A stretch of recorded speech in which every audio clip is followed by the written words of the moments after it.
You want to find that drive and focus that has you locked in and on fire every single day? My book, The Mirror Motivation, will do it for you. I bought a copy for you. You take care of the shipping. The book is free. Click the link down there. I got you. Gets no better than where you're at right now, tuned into the show where you learn the discipline to show up day after day to do the work, the confidence to put yourself out there boldly and authentically, and the mental toughness to continue showing up, doing the work, putting yourself out there even when the success you've expected to achieve as a result of all your work has yet to occur. And on top of all this, you get a huge dose of personal initiative. This is the go-getter energy that moves anybody to go make things happen instead of waiting for things to happen. Putting all this together, you get the mindset, the method, the podcast known as Work on Your Game. My name is Dre Baldwin, also known as Dre All Day. Welcome to the show. Today's topic is a cure for indecision. Indecision. The definition of decision, and we're talking about the opposite of this today, is a conclusion or a resolution reached after consideration. So indecision is when consideration occurs and it occurs on an endless loop. You know anyone who's ever done this, or maybe you are guilty of this, probably you have been at some point in life, that you just continue with endless consideration of a situation. I'm thinking about it. I'm evaluating it. I have to see. I don't know yet. I'm looking into it. I'll check it out. You ever used any of those phrases and just kept using it over and over again, and eventually you just dropped the whole thing and never did anything? You ever known anyone who was doing this? I know the answers to those questions, yes and yes. Or maybe you did your consideration, but you just failed to reach a conclusion or a resolution. So you did your consideration, you're done considering, but you have not reached a conclusion or a resolution. Or here's another way you could be indecisive, because by the Work on Your Game definition, as written by me, I wrote that dictionary, a decision is not real until an action has been taken to make it real. You didn't make a decision if you haven't done anything.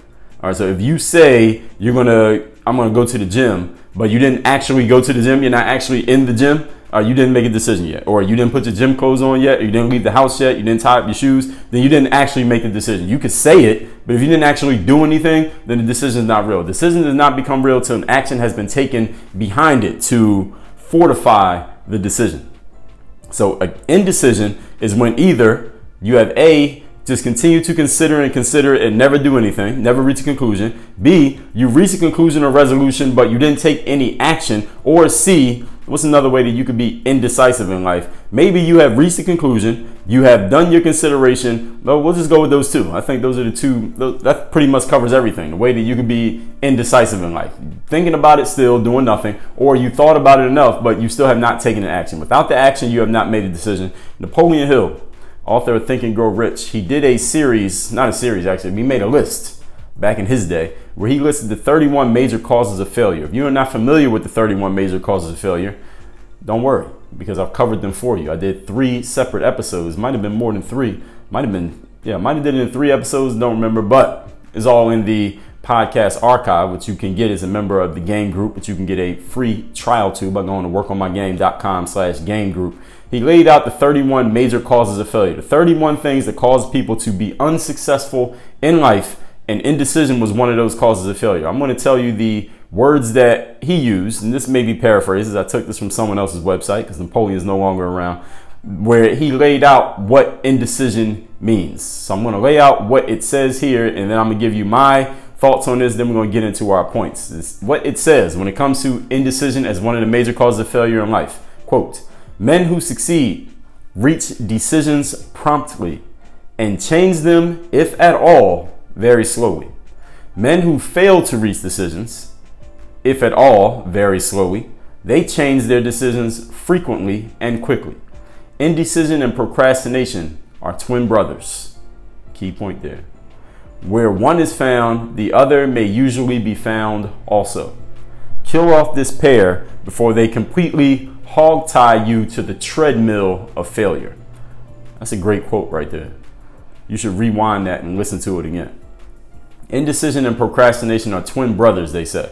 And the way that I describe indecision is basically the same as procrastination. If someone says, I'm thinking about it, looking into it, trying to figure it out, but they haven't done anything yet, they're procrastinating, right? They're procrastinating making a decision or procrastinating taking action. Or if a person has thought about it, but they haven't done the thing yet that they thought about, they're procrastinating into taking that action. It's like someone says, all right, I know I need to go to the gym, but 30 minutes have passed and they still haven't gone. That's procrastination. That's indecision. They're the same thing. They are twin brothers. As it says here, they work together. When you see one, you're going to see the other one. So if you call yourself a procrastinator, then that means you have the disease of indecision. And indecision is one of the seeds of failure in life. So if you don't want to be a failure in life, you're listening to the right show and the right episode at the right time. You're in the right place. You're the right person. I'm going to give you the right information. So grab a pen and write down everything that I say. You get that? Point number one. Today's topic is a cure for indecision. You need an action bias. This is something that I've talked about a few times in the last few weeks on the show. What is an action bias? Action bias is the energy that you rather do something than do nothing. That's action bias. Action bias is the energy of I'm going to go do something and figure out what happens as a result of my actions rather than think about something and think about what might happen as a result of these actions that never actually occurred. Action bias means you're a person who's getting on your feet and actually making something happen. You move your feet in order to make things happen. You don't just think about it. You don't just talk about it. You don't just write it down. An action biased individual those are usually the people of power in life. People of power, people who are in power, people who hold power, people who create power. Look at your own life. Look at the people that you know. Look at the people you work with. Look at yourself. People in power are those who take action when they want to, and usually they want to often. They are not people who just want to sit around and talk about things. They're not people who just want to contemplate and meditate and consider. I'm not saying that they don't do those things, but when they're done doing that, they don't take all day doing it, first of all, but when they're done doing that, you know they're done because you see that they're taking action. They don't think about things, then talk about it, then do something. Those are the people of procrastination and indecision, who had to think about it, talk about it a whole bunch, then eventually, they finally come to doing something. You know anybody who fits that description? Am I talking about you? You can admit it. People of action, here's what they do. They think about it, then the next thing you know, their decision is clear. Why is their decision clear? Because they took action on it. They don't have to talk about it. They don't have to tell you what decision they came to. They show you because their actions tell you exactly what happened. There was a king back in the day in France by the name of, let me make sure I got the number right. I believe it was Louis XIII. Louis XIII was the king, also known as the Sun King. He was the king who built. Hopefully, I'm getting these facts right here. But if I'm wrong, then forgive me. I'm thinking of this one off the top of my head. This wasn't in my notes. He built the Palace of Versailles in France. Any of you have ever been to it? I haven't been to it. I will, but anyone who's ever been to it has all said that it is just a magnificent building, this Palace of Versailles. They say that Louis XIII was he was a person of very few words. Even though he was the king, he was in charge, and everyone knew he was in charge. He didn't speak too much. He was a guy who, when people had a proposal for him, they would make their arguments for both sides of a certain proposal, both sides of something that could be done one way, could be done another way, and they would make their presentation to Louis, and he would listen to them carefully, and then his response after hearing all the possible permutations of the decision, he would say, "I will see, I shall see." And that's all he would say, and he would never come back to them again. He would never consult with these people who made the proposal to him again. The only way they would know what decision Louis had made was that he would take action on it. The result will be obvious because he decided and then he did something, and you didn't know about the deciding part until you saw the did something part.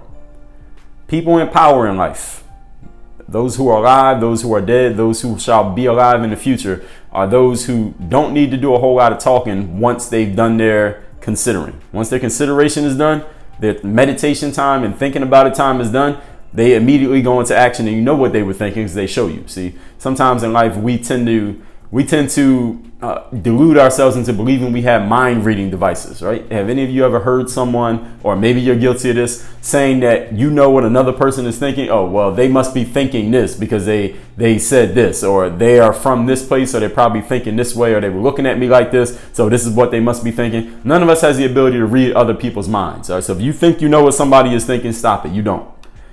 But if you want to be 100% sure what decision another person has made, let me tell you how you know. Watch their actions. Don't watch their lips move, watch their feet move. If you want to know what somebody's really about, don't listen to them talk. Watch the actions that they take. An action biased person is a powerful person. Now, yes, you do think about things, you do consider them, but you don't use your thinking and consideration as an excuse for inaction, which is what a whole lot of people do when they are in moments of failure. So you could be a failure and a success in both in the same day. When you're being a person of indecision, you are a failure.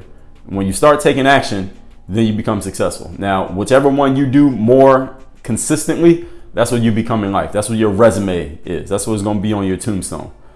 In life, people are judged by what? What do we judge people by? Do we judge people by their talk? Do we judge people by their promises? Do we judge people by what they say they're going to do? Now, sometimes we may consider it. We may form opinions based on it, but do we judge people by it? Usually we don't. Now, more and more these days, we may be doing a little bit more of this judging based on people's words, simply because it's so easy for any of us to publish our words to the world. But for the most part, the wise ones amongst us, which I consider you to be, as I told you before, podcast listeners tend to lean a little bit more intelligent than the average person. And you're listening to a podcast, we judge people based on their actions. Many people, here's the thing though, many people are not judged nor considered at all though. The general public, or your general public, whoever that may be, whether it be your family, your neighborhood, your community, the industry that you're in, the place that you work, they may not judge you or can even consider you at all. You know why? Because you haven't taken enough action for them to judge you on. See, it's one thing to be judged positively. It's another thing to be judged negatively, both based on the people's actions and the opinions of the people who saw those actions, right? Because I could take an action and one person could applaud me, one person could be booing me, one person could love me, one person can hate me. But there's a judgment. Either way, there's a judgment because of the action that I took. But some of you have not been judged at all. You're not even being considered or thought about. Why? Because you haven't taken enough action for anyone to make a judgment. You haven't taken enough action for anyone to even have an opinion on you. And therefore, it's impossible for you to get into a position of power in life because you're not doing anything. Most people do not get enough of what they want in life because they do not do enough of what they want in life. I want you to think on that one as we move on to point number 2. Today's topic is how to cure yourself of the disease of indecision. Think about discovery. I want you to develop a discovery mindset. And what do I mean by discovery? I don't mean like Christopher Columbus or Hernan Cortez exploring new worlds, if there are any that need to be discovered. It's not the kind of discovery I'm talking about, but it is along those same lines. It's the right idea, not the Discovery Channel. You learn a lot more in life about yourself, about situations, and about other people through what? The action that follows decision making. Once you made a decision and you take action on it, you start to learn. All right, was this the right decision? Did I have the right information? Am I dealing with the right people? Do I have the right idea of whatever the hell I'm doing right now? Through the actions that your decisions have led you to, you learn a whole lot. You can't learn a lot through making a decision but then sitting on the couch. You can't learn a lot by considering, thinking, planning, but never actually doing anything. You don't learn anything. Now, you may have came up with a great idea. You may have wrote down an excellent plan, but until you take action on it, you don't actually learn anything. Can we agree to this? A real decision exists only when it is followed up with action. When you make a decision and you act on it, you immediately start learning too. So you make a decision, you start doing stuff, you're going to start learning. You're going to learn how good your plans were. You're going to learn whether or not you had the right idea. You'll learn whether you can actually do the thing that you plan to do. Maybe you can't even do it. Even though the plan thought you could, you realize through your actions that you can't. You'll learn how the world responds to what you are doing or what you're offering. This is called active learning. It's basically the only way to learn. Well, actually, no, that's not true. There is passive learning. I mean, you could call listening to me right now passive learning, but it doesn't become real to you till you make it active. In other words, you could listen to me talk every single day, But until you take what you hear from me and actually put it into action in your own life, you don't really know the real application of it. Now, maybe you just listen to this for entertainment value, but if you're listening to this for value of actually improving yourself and getting better, then you got to take what you hear from me and put it into action in your life, because how it worked for me may not work the same way for you. How it worked for someone I use as an example may not work the same way for you. They may not have the same situation that you have right now. So that's where the active learning comes in, when you actually put things that you think into action. Everything I'm telling you right now are things that you may be thinking. You don't know them because you haven't done anything with them yet. But now that you have it, now you're responsible for it. Point number 3. Today's topic is curing yourself of the bad habit, the disease of indecision. You must accept imperfection. If you want to cure yourself of indecision, you must accept the imperfection of being a human being. And I'll explain what I mean. Often, we don't make decisions because we fear making the wrong decisions, right? We talked about this in yesterday's episode. People fear losing. And if you do something that ends up a losing situation, you'll probably look back and say, you know what, that was the wrong decision to do that thing. But that's not necessarily true.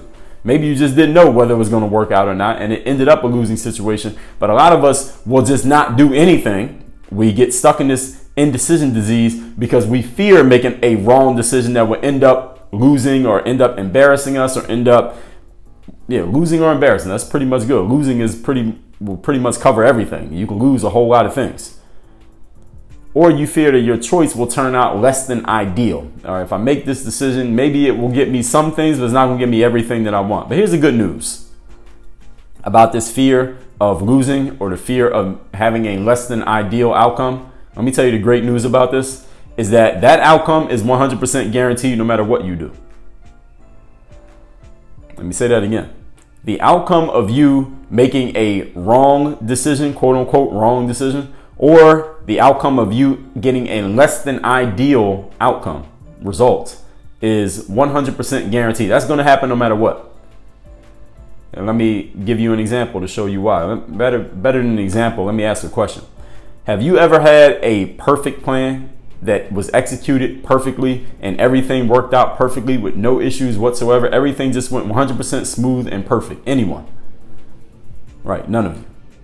You probably never have had that situation, and you probably never will have a situation where the plan was perfect, the execution was perfect, all the externalities that you didn't control all worked out perfect, and everything was just 1000% perfect in that situation. None of us has ever had that. None of us ever will.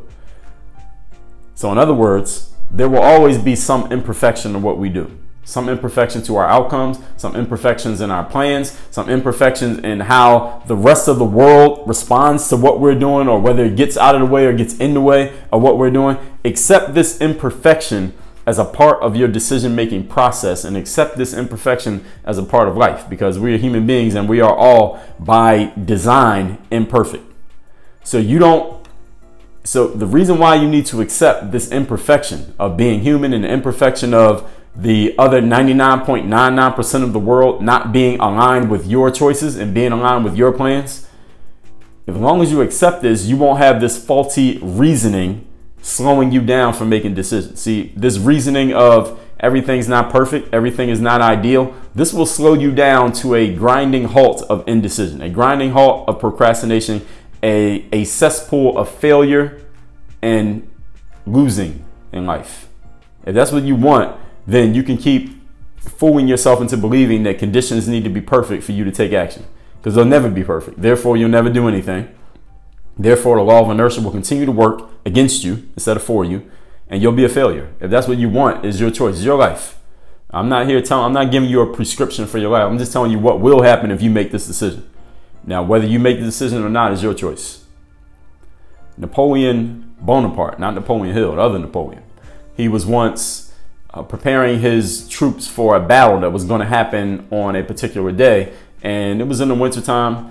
And one of Napoleon's lieutenants approached the general and said, "Hey, General, the Alps mountains, which Napoleon's army was going to cross through in order to do their surprise attack." He told him that the Alps mountains the conditions are not ideal for us to make our attack today. Maybe we should do it tomorrow. And Napoleon turned to his lieutenant and he said, "You're telling me that the circumstances are not ideal for us to do what we need to do?" He said, "Listen, I don't care about circumstance. I am the creator of circumstance, and we shall attack. And one of the phrases that Napoleon is famous for saying when his lieutenant was telling him that the Alps mountains were not passable at that point and it wouldn't work for him to do his surprise attack, Napoleon said, "For Napoleon's army, there shall be no Alps." In other words, he was mentally framing that the Alps mountains were not a problem that they were going to focus on because they were more focused on the outcome that they wished to achieve. Now, that didn't make the Alps mountains disappear, but they did get through them, and Napoleon did what he needed to do, and that's the reason why I can reference him here and everyone knows who I'm talking about. So let's recap today's topic, which is a cure for your indecision. The definition of decision is a conclusion or resolution reached after consideration. Many people don't reach a conclusion or resolution, or they just keep considering, or they just don't do anything, even though they may have reached a conclusion or resolution, or they claim that they didn't take action on it. Napoleon Hill, in his book Think and Grow Rich, laid out 31 major causes of failure. He listed indecision, and here's what was said. Men who succeed reach decisions promptly and change them, if at all, very slowly. Men who fail reach decisions, if at all, very slowly, and change them frequently and quickly. Indecision and procrastination are twin brothers. Where one is found, the other may usually be found also. Kill off this pair before they completely hogtie you to the treadmill of failure. Point number one, how to cure yourself of indecision: action bias. People in power are people of action. While they do think, they do consider things, they don't use thinking and consideration as an excuse for inaction, which is what most people do. In life, people are judged by their actions, but many people are not being judged at all in life, nor are they being considered at all. Why? Because they haven't taken enough action for anyone to even form an opinion or make a judgment. Point number two, think discovery. Develop a mindset of discovery, because you discover a lot more about yourself, about situations, and about people through the action that follows decision than you will ever discover from thinking. A real decision exists only when followed up with real action. When you make a decision and act on it, you immediately begin learning about your plans, about your ideas, whether you can actually execute, how the world responds. This is all active learning, which you can only get through action. Point number three, acceptance of imperfection. Often people don't make decisions because they fear they're going to make the wrong decision, that their choice is going to turn out less than perfect. Well, the good news is no matter what you do, your choices will always be less than perfect, and there will always be wrong decisions because nobody here is perfect. Nobody here has ever had a perfect plan that was executed perfectly with perfect results. It has never happened to anyone, and it never will. There is always some imperfection. So if you accept imperfection as part of your decision-making process and a part of life, you won't have this faulty reasoning system that gets you stuck in indecision and stuck in failure and lack of success in life because you're expecting everything has to be perfect before you begin. It will never be perfect before you begin. Therefore, you should begin and do what you need to do anyway. On this topic of moving yourself to action and getting things done, knowing that it's going to be imperfect, but still continuing to push, I suggest that you get my book, The Mirror Motivation, The Self-Guide, The Self-Discipline, which I am making available free while supplies last. All you need to do, and it's a physical book, we will ship it worldwide to anywhere you are. Again, it's The Mirror of Motivation, The Self-Guide, The Self-Discipline. You can get that book free. Just claim your copy by going to mirrorofmotivation.com. That's mirrorofmotivation.com. Free book, worldwide shipping. You go claim yours before I run out. Work on your game. Dre all day.